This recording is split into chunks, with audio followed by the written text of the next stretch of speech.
Hey everybody, and welcome back to BK's Bullets. Today we're talking about this original graphic novel, Fables, Werewolves of the Heartland.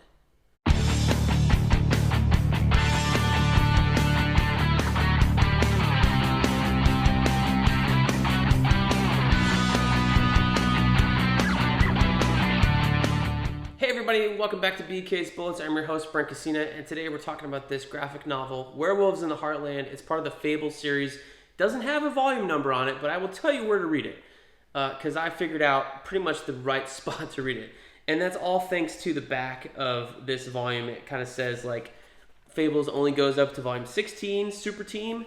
So if you read this at any time after that, like I read it after reading Inherit the Wind, volume 17, but I'm pretty sure you can read it after 16 to be just fine. So what is this? Why is there a particular place to read this? The last Fables graphic novel we read was 1001 Nights of Snowfall, and that was just a myriad of tales from the past and had nothing to do with the current Fables storyline. This is not that. So there's a time in, is it Super Team or the one in Rose Red where they send Bigby on a journey. They say, all right, we need you to go out and find a new location for Fabletown. Somewhere in the United States, go out and find it for us. And they bring him back in Super Team. So what happened to Bigby on this journey? This is a small portion of that journey, but it's the most interesting part. He goes and he's walking, west across the states, and he comes into Story City, Iowa, which apparently is a real town because there's an apology from Bill Willingham, the writer, in the back, apologizing to that city for everything he wrote about them in this book. Very interesting. So it calls up a tale that we've read in a past volume of Fables. I think probably one of the pre-adversary defeating volumes, so the first half. You'll probably remember it was a really awesome story with Bigby fighting in World War II, and they took down Frankenstein's monster in this Nazi castle, and there was a guy he always worked with, and they beat up this, they killed this lady scientist and stuff like that. So it picks up right where that left off and says, in fact, his buddy and the lady that, apparently died are not dead. And not only that, but they're also now werewolves because there was such a fight that all the blood got mixed up. And they got some of Bigby's blood mixed up with theirs. So they are now werewolves. And they have decided they've been living on their own for a while. And they settled in Iowa and started this town. And started infecting other people to become werewolves. And then breeding amongst each other. So that now there's like 1,200 people in this town that are all werewolves.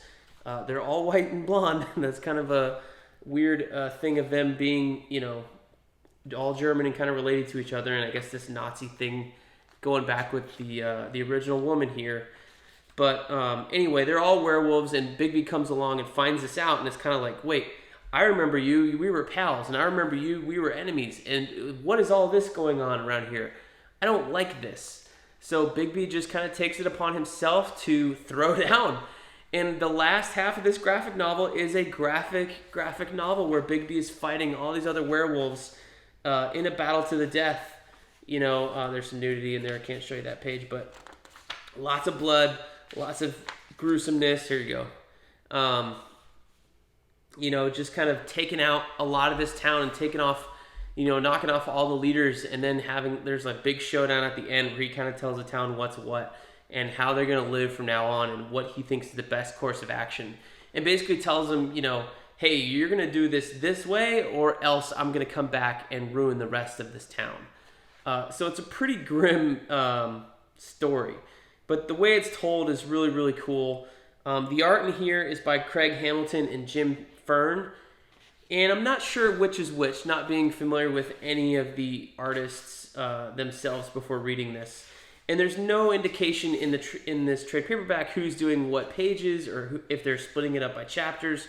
They are definitely two different styles, and there's a multitude of inkers on them as well. So by the end of the book, when I feel like maybe they're coming down to the deadline, stuff gets a little sloppier in terms of what you've read before. They bring in a new inker who has a different style on one of these guys that doesn't quite match up with everything else. I'm fine with two styles throughout an OGN as long as it's consistent, but they just lose the consistency towards the end here with some of these two-page spreads. And I was like, wait, who's drawing this again? It doesn't seem like one of the two original guys. So that is a little weird because it seems like they were switching off every couple of pages or so in a way that wasn't intrusive or jarring or anything like that, even though they have two distinct separate styles. But towards the end here, it got a little sloppy, and I was just kind of like, I'm not liking this as much here. But after all, this is a Fables graphic novel, and this writing is one of the stronger things about this series. You can read it with Mark Buckingham doing art. You can read it with these guys doing art, and it's Bill Willingham that's carrying you through everything. So his writing, his characters are so interesting that ultimately you're going to overlook the little bit of sloppy parts at the end of this. So is this a must-read in the Fable storyline to understand what's going on? No, I don't think so. But is it a must-read because it's awesome and it's fun? I absolutely think so. And I think you should read this after Volume 16 Super Team when they bring Bigby back. It's a perfect place for you to read this, and it doesn't interfere with any other storylines, and you kind of know what's going on, why he's on this walkabout at the beginning of this graphic novel. So there you have it, my review of Fables, Werewolves of the Heartland. Let me know down below what you thought of this graphic novel, and we will see you guys next time in the Funny Pages.